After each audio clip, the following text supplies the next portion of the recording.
আল্লাহ রসুলের নাম দুইটা টেহা দিয়া যায়। হ্যালো ভাই, স্যার একটু। আচ্ছা যাও। এই ফকির, কি রে তুই আমার ঠ্যাঙে দিয়ে টান দিলি কেন? কি আমার বিপদ আছে? এই শোন, এই টাকা, তুই তো ভালো মানুষ দেখা যায়, তুই এরকম প্রতিবন্ধী সাজছিস কেন?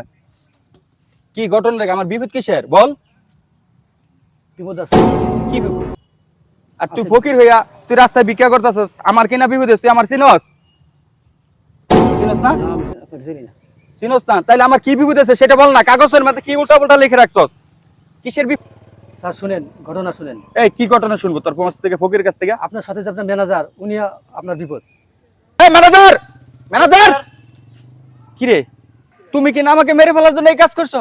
তোমার কি একবারও মনে পড়ে না তোমার মাটা যখন অসুস্থ হাসপাতালে মেডিকেলে, আমি কিন্তু তোমার মাকে ভালো করছি, আর তুমি কি আমার কথা নাই হোক তোমার মা তার কথা ভেবে হলো তো আমার জীবনটা রক্ষা দিতে পারতা। আজকে যদি এই ফকিরটা না বলতো, তুমি তো ঠিক আবার মেরে ফেলতা না। তোমার এভাবে খালি খালি ছেড়ে দিলে হবে না, তোমাকে একটা শাস্তি দেওয়ার দরকার। স্যার এবারের মতো ক্ষমা করে দেন। ওসি সাহেব,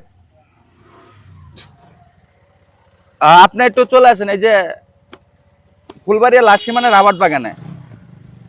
ঠিক আছে, আর তুমি একটু অপেক্ষা করো, তোমার জন্য পুলিশ প্রশাসন আসছে।